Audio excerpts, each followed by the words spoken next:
I'm going to tell you few ways to ensure that all your learners, all the students, all the pupils in your classroom, that they are learning from you. Few ways you are going to teach them to ensure that they are learning effectively at the end of the day. If they don't learn from you as a teacher, if at the end of the day there are no changes on the children, there are no changes in their behavior, no changes in their activities, no changes in their academic performance, then you have not taught as a teacher. So I'm going to tell you a few ways you can collectively teach a reasonable number of pupils and students in your classroom effectively.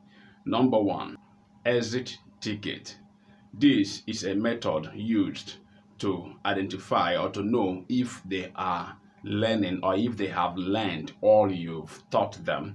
This is a way you're going to do them. Exit ticket, you tell them to summarize, you tell them to answer questions based on the topic you taught them, or to summarize the lesson for you before you leave the class, to summarize it, to tell you what they learned and all that. Let them write it or say it. This will make you to know the number of persons that really understood what you taught them before you leave your classroom.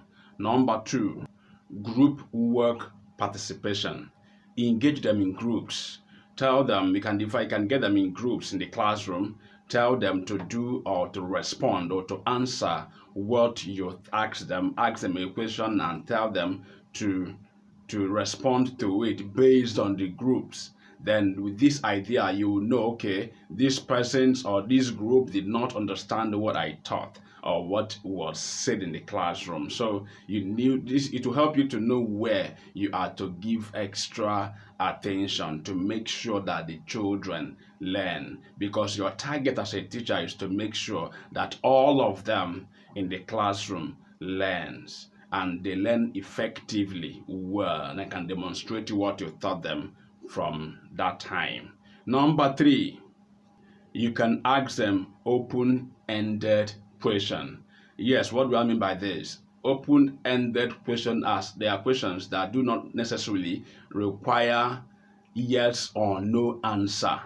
It's not a yes or no answer. It's a question that will make them to think thoughtfully, to critically think about the question before responding, before giving the answers. So having thought about this, the answers will now make you to understand, okay, fine, because this child got through to this point in answering this question, that means this thing is well understood to a reasonable extent, or was not understood at all.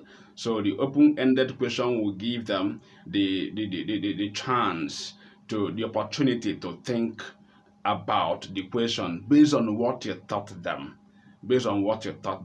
So with that, you know how they understood your point. Number four, use a mix of visual, auditory, and kinesthetic method or pattern to understand or to teach them to understand what you are teaching them. Use visual, drag diagrams and charts, write it on the board. Use auditory, like audio books, sounds, to teach them. Then kinesthetic, the hands-on things, activities you can do, your physical body, your physical movement. Use these ones to teach them in order to carry all of them along. Because of the learning styles and individual differences, you need to use this method to teach them, to make sure that they are learning, they are following, they are understanding what you are teaching them.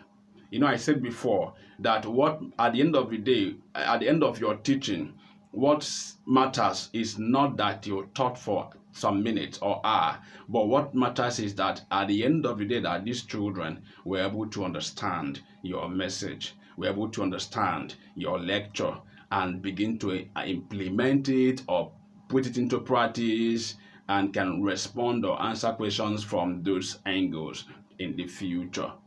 Number five, give them assignment based on their level, their different level of understanding. Don't just give them the same uniformed assignment. No, give them different kind of assignment based on their level. Those ones that are finding it difficult to cope will be learning gradually, while those ones that are already understanding what you are teaching them would want something harder, something more difficult, something more challenging in order to learn more. So give them adaptive assignment. You give them different kind of assignment. They will begin to understand. It's a wonderful way of knowing who and who are understanding what you've been teaching, who and who are understanding what you taught them last week and what you're teaching them right now. It will help you to know who and who are getting those lectures. Number 6, small group instruction.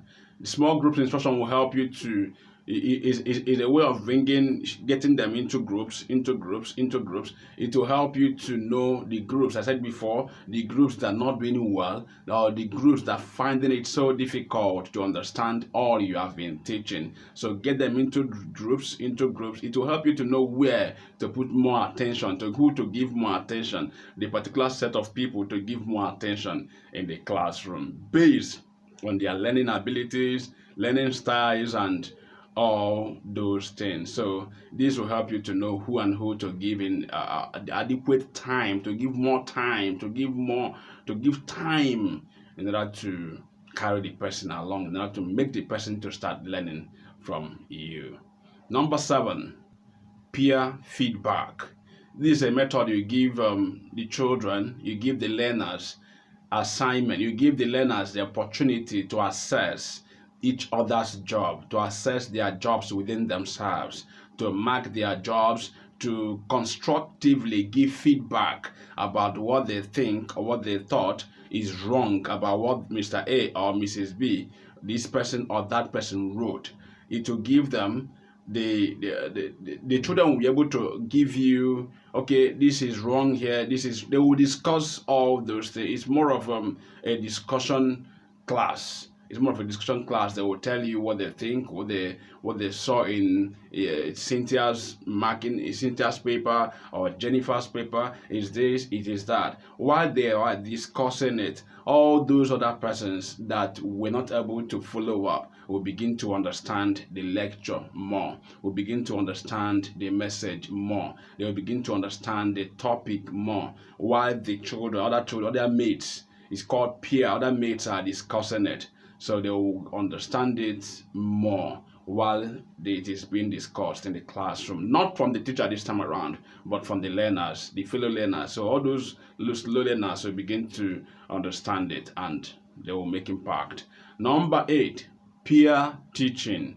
Peer teaching is a system where you give the fellow child or some children in the classroom, you give them the opportunity to come out in the classroom and teach others, what they have learned, to teach others what they have known, what they understood by a particular topic or a particular class, a particular exercise.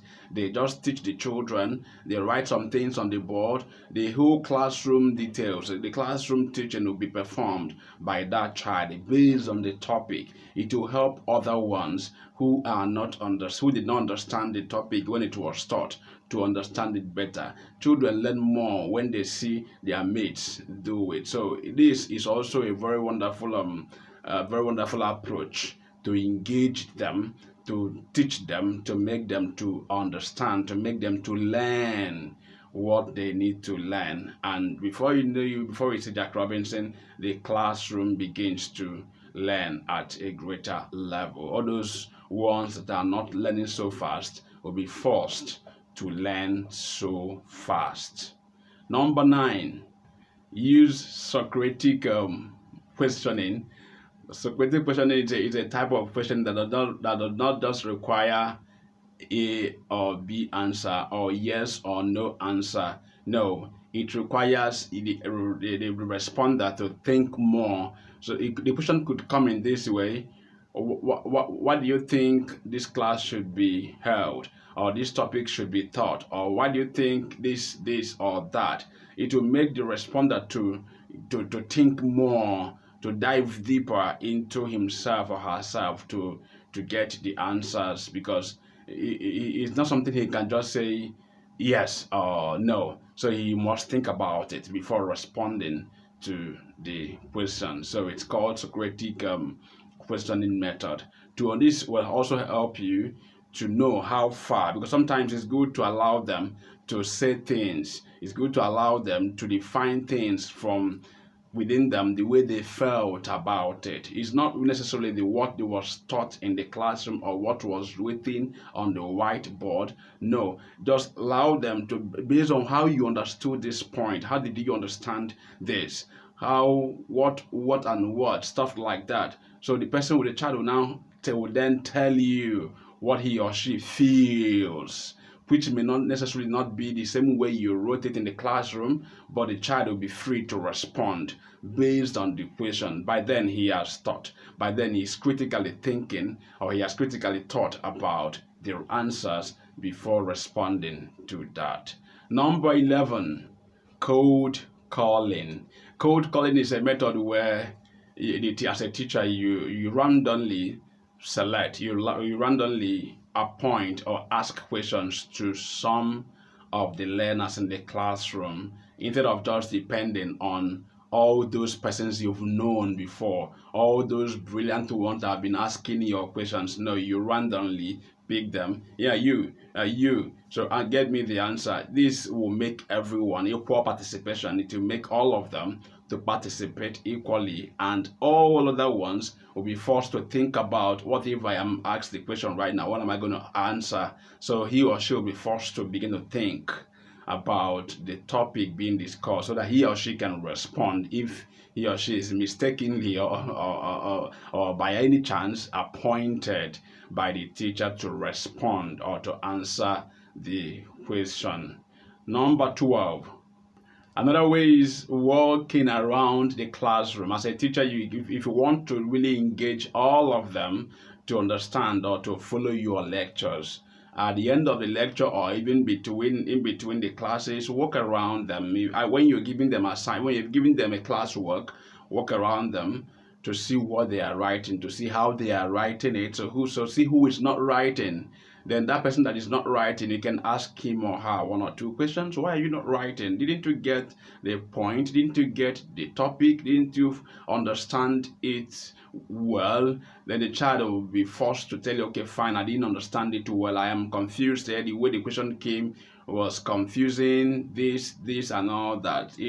While we are walking around the classroom, you are trying to engage them. You're trying to engage them, and the more you engage them to learn, the more you try to discuss with them to see their challenges, you engage with them, and at the end of the day, you are bringing them to efficiently, you are bringing them to communicate, to participate, and be fully engaged in the classroom activities. And before you say Jack Robinson, learning is not just something that happens overnight. It's a gradual thing. It's a gradual thing. So before you say Jack Robinson, you see this child participating fully in the classroom activities, because you've given them such attention needed, all those attention needed for them to learn, for them to participate fully and learn efficiently and effectively in the classroom. Number 13, check in. You can once in a while as a teacher check into the classroom to see what they have been doing, how they have been understanding your lectures, whether they have issues with certain topics or certain things. You just check in to see one or two persons and you leave. So they will always be expecting that one day you will come. So it will make them to start reading. It will make them to start learning, trying to learn, because someday or one day you may come to ask them one or two questions. So you may just check into the classroom, ask 1, 2, 3 persons questions, and you leave. This is just to identify, okay, to know whether he or she has been understanding it, he or she has been learning from you, from all the points you've been making and teaching in the classroom. 14. Analyze test results. Yes.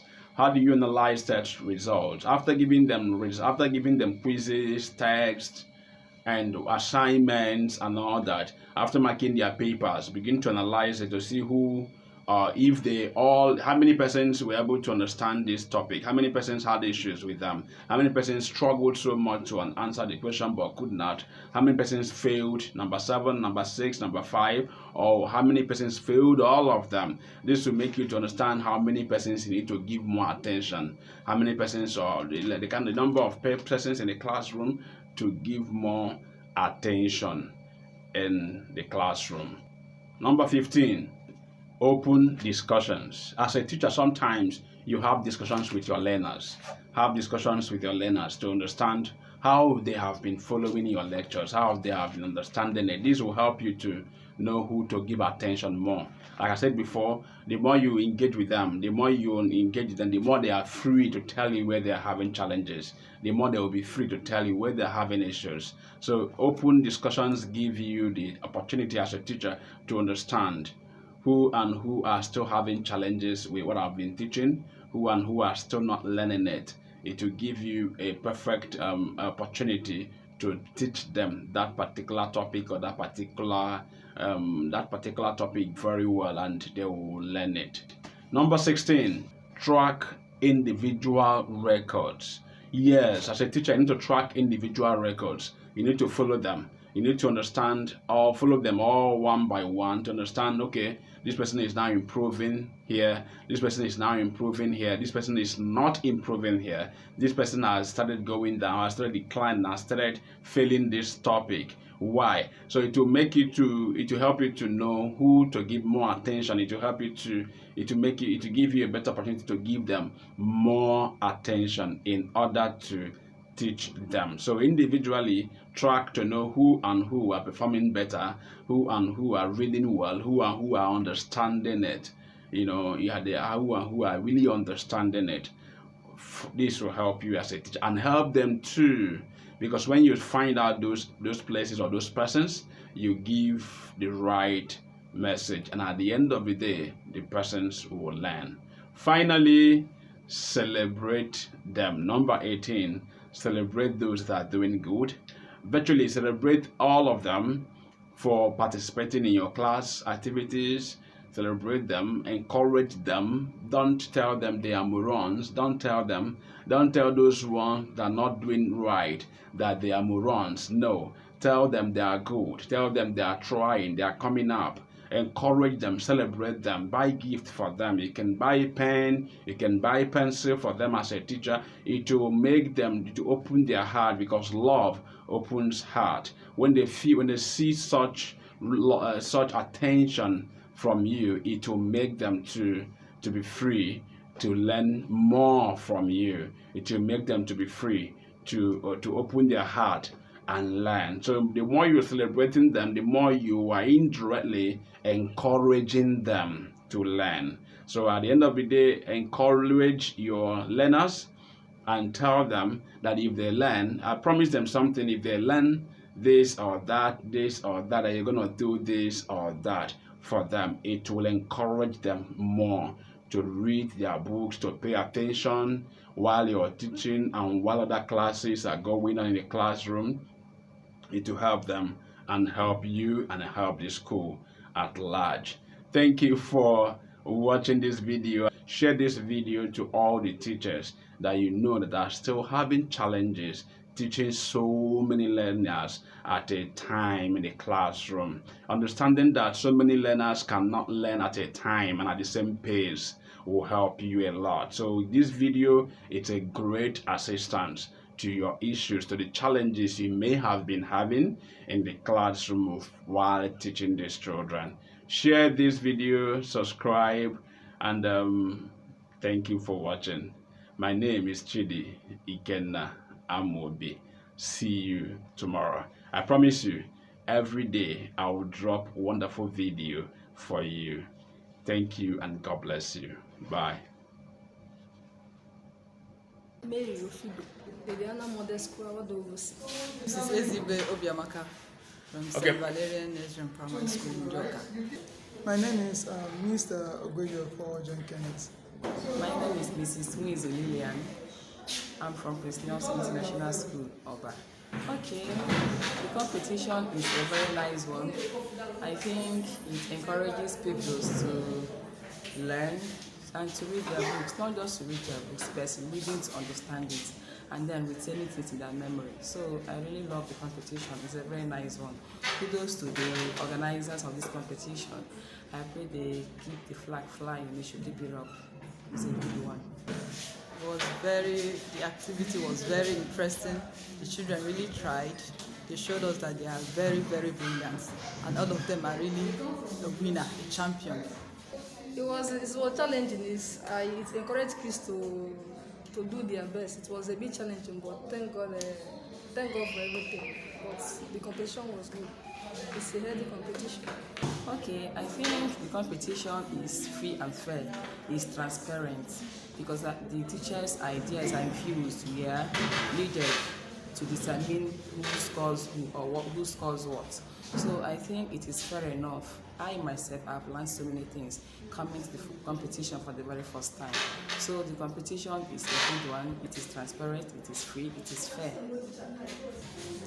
I'm encouraging the children at home because for such a thing, this is very wonderful. It's a nice thing to be here.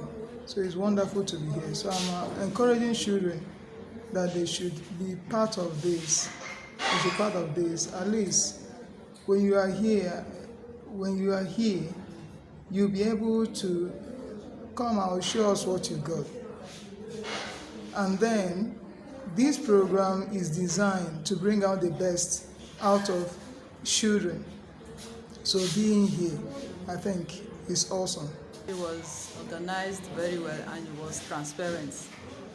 I thank God. I pray that you keep keeping the integrity of your organization going.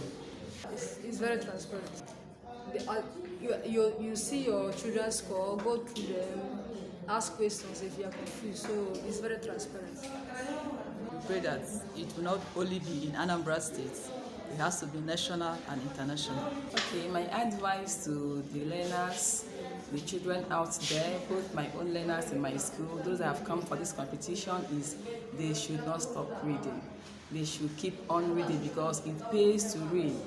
It pays really, really good to read. I'm not happy because my school did not win anything, but this is our first experience. And as they say, experience is the best teacher. I believe coming back next time, we come prepared. So you push watch out for Prince Nelson International School Oba. Okay. I would say that they have to be part of this program, then put in your effort. This program motivates children to learn. It makes them to see, at least out of their comfort zone. They have other people, other students, other pupils in other schools putting in their best.